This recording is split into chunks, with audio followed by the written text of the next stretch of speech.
Hello students, my name is Gargi and today in this lecture we will start our chapter 2, the Chipko movement. Page number 27. Okay, let's start.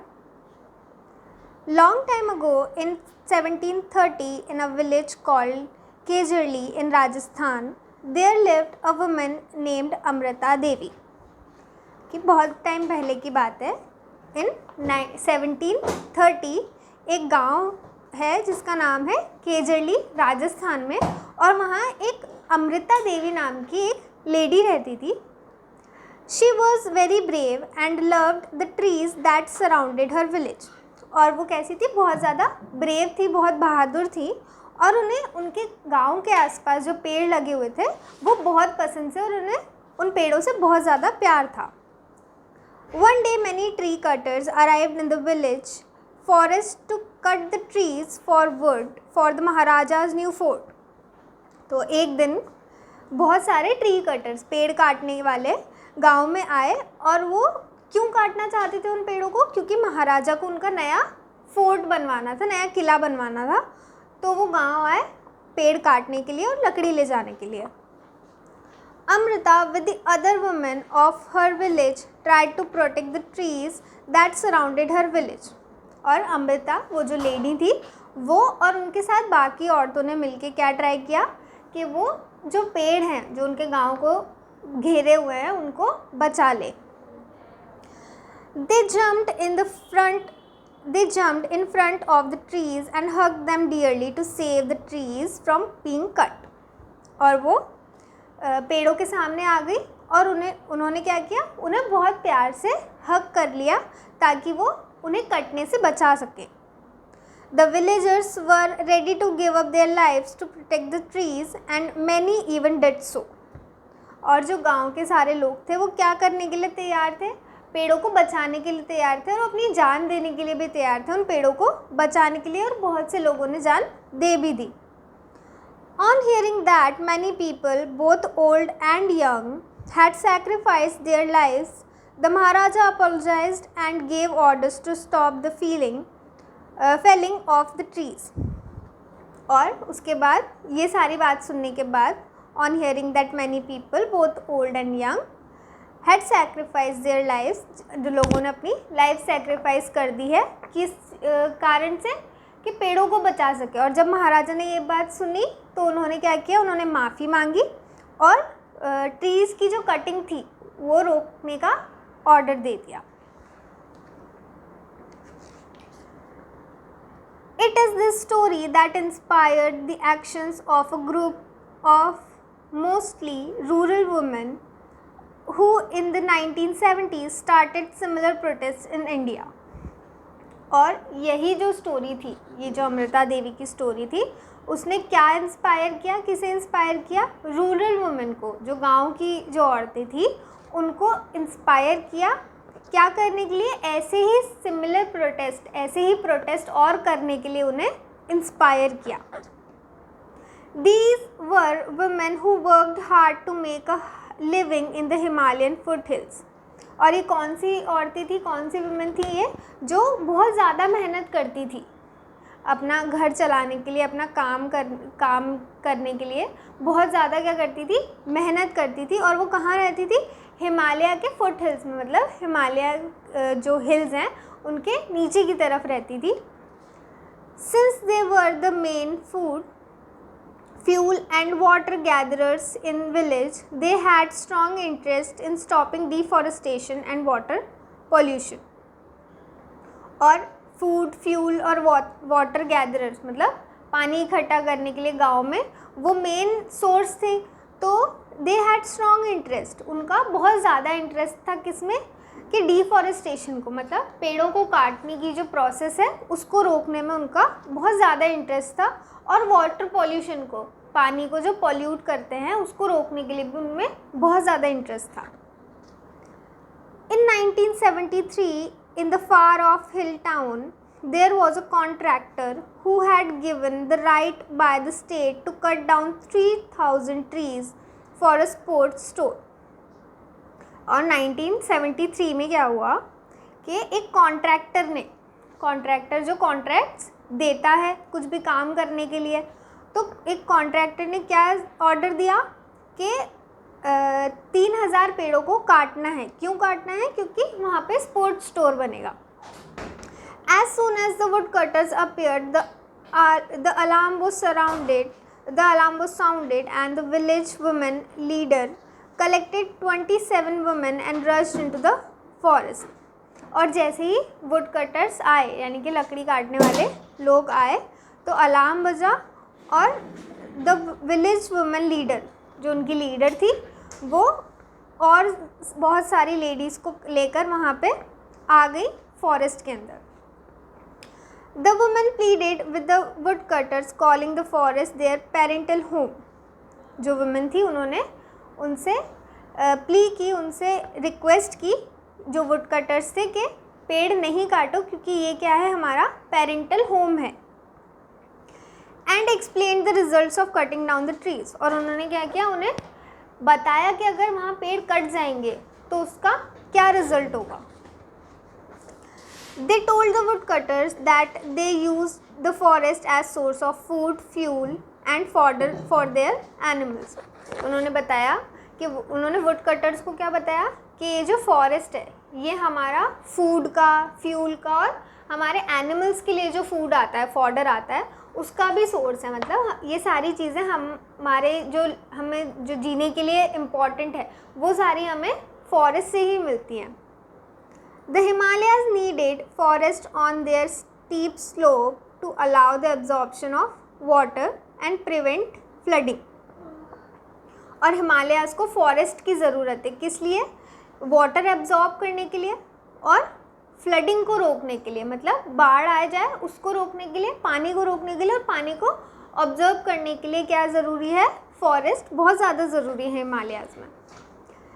Had the forest been destroyed, the hill soil would have been washed away.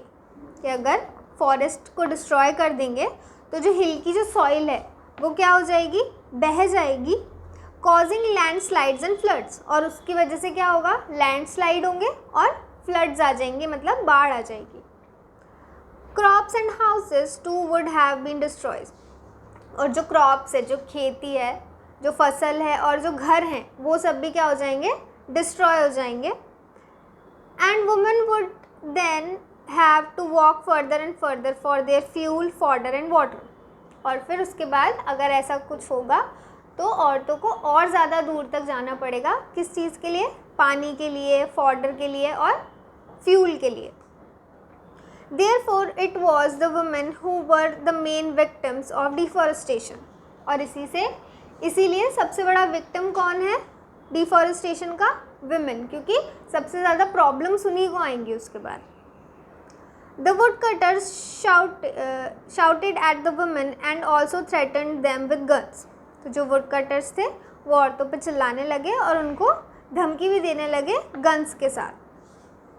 The women in turn threatened to hug the trees chosen to be cut and even die with them.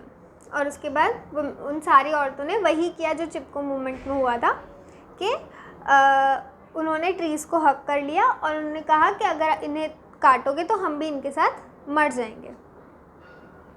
And their plan work then. और उनका जो ये सारा plan था वो काम कर गया। The scared laborers left and the contractor had to agree not to cut the trees. जो लेबरर्स थे, जो काम करने वाले थे, वो सब डर गए और जो कॉन्ट्रैक्टर था उसने पेड़ काटने से मना कर दिया। In this way a movement called Chipko was born. और इसी तरह एक मूवमेंट बॉर्न हुआ जिसका नाम था Chipko. Chipko in Hindi means to cling. By this movement, women would throw their arms around the trees, trunks chosen to be cut and refuse to move. और इस मूवमेंट में क्या होता है, जो women होती हैं वो अपने आर्म्स को क्या करती हैं? पेड़ के अराउंड कर लेती हैं, जो भी पेड़ कटने वाला होता है, और हिलने से वहाँ से मना कर देती हैं। In 1974, women in a nearby area used the same tree hugging plan to protest against the clearing of their forest land. 1974 में भी पास के ही एरिया में क्या हुआ था, सेम चीज़ हुई थी, सेम प्रोटेस्ट हुआ था, वुमेन ने ऐसा ही किया था, ट्रीज़ को हक कर लिया था ताकि उन्हें कोई काट ना सके. And in 1977 in another area women tied sacred threads around trees chosen to be cut, symbolic of the custom confirming the bond of brother sister relationship. और 1977 में किसी और एरिया में वुमेन ने क्या किया, सेक्रेड थ्रेड्स मतलब पवित्र धागे बांध दिए उस पर ताकि कोई उसे काट ना सके. और वो किसका सिंबल था, क्या रिप्रेजेंट करता था वो, कि एक ब्रदर सिस्टर का जो रिलेशनशिप होता है. दैट मीन्स जो ट्री और जो वुमेन है उनके बीच में क्या रिलेशन है, ब्रदर सिस्टर का रिलेशन है. They declared that their trees would be saved even if it cost them their life. उन्होंने क्या डिक्लेयर किया, क्या बोला कि हमारे पेड़ बचाए जाएंगे चाहे हमारी जान चली जाए. In the 1980s the idea of the Chipko movement spread. 1918 में क्या हुआ, जो चिपको मूवमेंट था वो बहुत ज़्यादा फैल गया. Often women talked about the movement at water places, on village paths in and in markets. और जो वुमेन थी वो हर जगह इस बारे में बात करने लगी, मार्केट्स में, विलेज पाथ पे, या फिर जहाँ वो पानी भरने जाती थी वहाँ पे हर जगह इस बारे में बात होने लगी. Women decided that they were not powerless. Women ने क्या डिसाइड किया कि वो पावरलेस नहीं है, मतलब उनके पास भी बहुत सारी पावर है. They were unmoved by guns and sticks, कि उन्हें कोई मूव नहीं कर सकता, कोई हिला नहीं सकता, चाहे गन्स हो या फिर स्टिक्स हो. Also songs and slogans were created, और इसीलिए सॉन्ग्स और स्लोगन्स भी बनाए गए. In one song the contractor said, you foolish women, village women, do you know what these forests have bear, resin timber and therefore foreign exchange.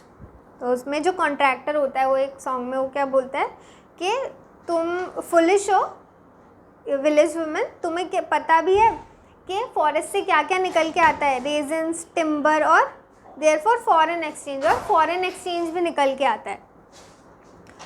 The women answered, yes we know what do these forest bear, soil, water and pure air. Women बोलती है कि हाँ हमें पता है कि इनसे क्या निकलता है, उससे सॉइल, वाटर और प्योर एयर निकल के आती है. The Chipko movement has since then been quite successful. और तभी से क्या है, चिपको मूवमेंट बहुत ज़्यादा सक्सेसफुल है. In 1987 the Chipko movement was chosen for a right to livelihood award. और चिपको मूवमेंट को क्या मिला 1987 में, livelihood award, right to livelihood award मिला, known as the alternate Nobel prize honour. जिसे कि क्या बोला जाता है, ऑल्टरनेट नोबेल प्राइज़ ऑनर बोला जाता है. Since then the movement became a national call to save tree forest. और उसी के बाद से क्या हो गया, जो चिपको मूवमेंट था वो एक नेशनल कॉल बन गया कि जब भी पूरे देश में फॉरेस्ट बचाने की बात होती थी तो चिपको मूवमेंट सामने आता था. The Chipko movement has now spread from the Himalayas in Kashmir right up to Arunachal Pradesh and everywhere else in the country. और उसके बाद चिपको मूवमेंट अब क्या हो चुका है, हर जगह फैल गया है, हिमालयाज इन कश्मीर से लेके और अरुणाचल प्रदेश और पूरी कंट्री में फैल गया है. ओके, तो this was our chapter and I hope you understood it, and we will meet in our next lecture.